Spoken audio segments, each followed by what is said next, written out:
Assalamualaikum warahmatullahi wabarakatuh.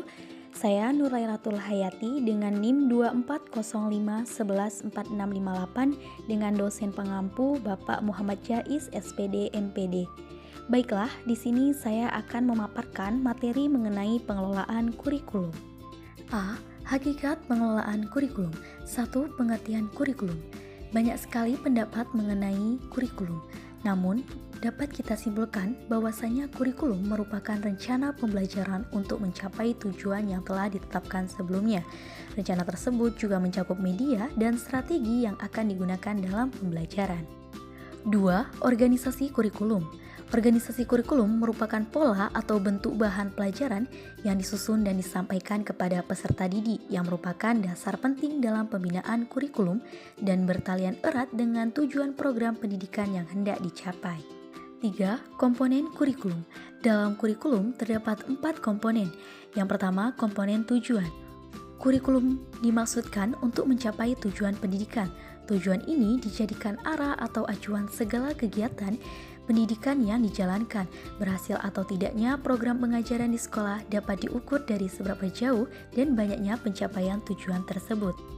Kedua, komponen isi atau materi kurikulum.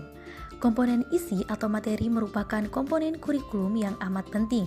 Isi kurikulum tersebut harus disesuaikan dengan tingkat dan jenjang pendidikan, perkembangan yang terjadi dalam masyarakat, perkembangan ilmu pengetahuan dan teknologi, serta kondisi anak pada setiap jenjang pendidikan.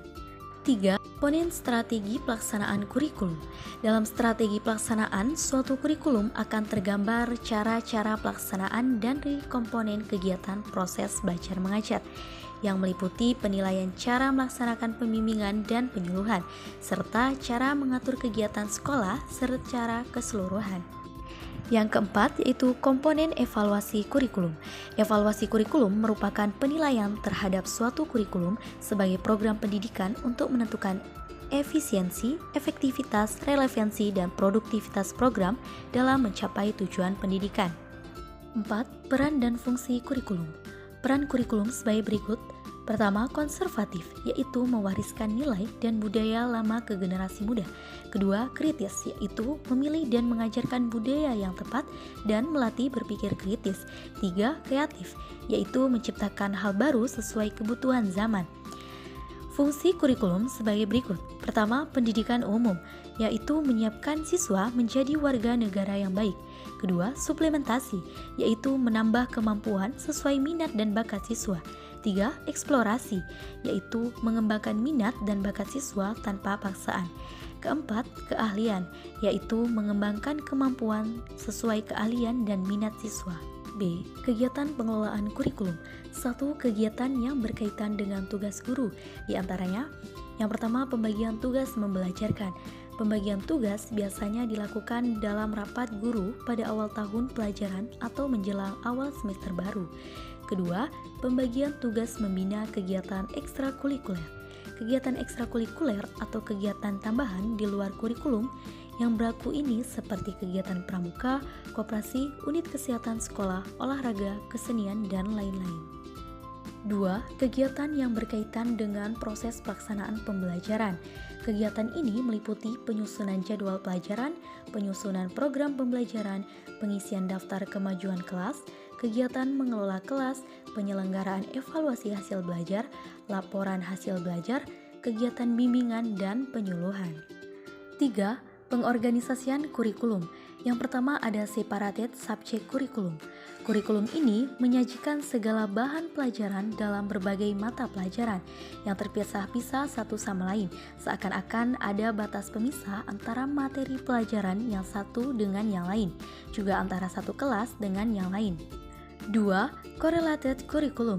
Bentuk ini menghendaki agar mata pelajaran satu sama lain memiliki hubungan berkorelasi paut walaupun batas-batas yang satu dengan yang lain masih dipertahankan. Ketiga, integrated curriculum. Integrated curriculum adalah meniadakan batas-batas antara berbagai mata pelajaran dan menyajikan bahan pelajaran dalam bentuk unit atau keseluruhan. Yang keempat, core curriculum. Pada prinsipnya, core curriculum memberikan pelajaran yang umum.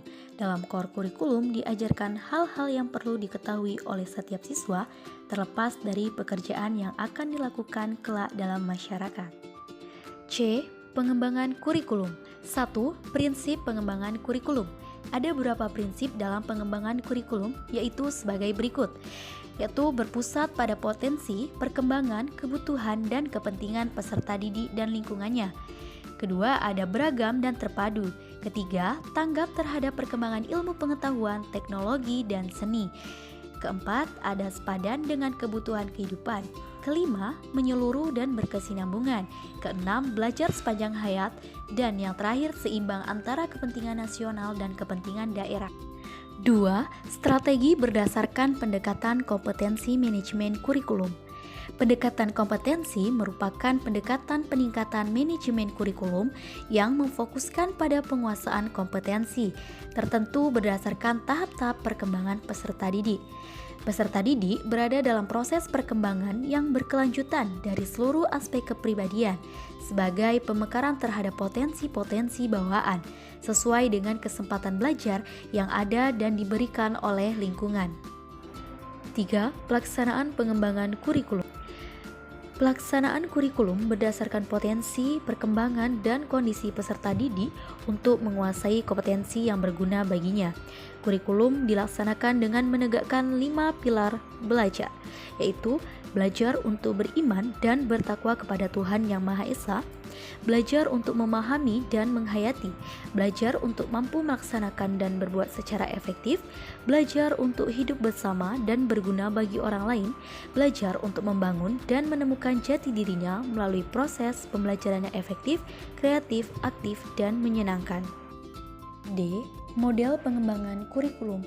1. Model pengembangan kurikulum berbasis kompetensi.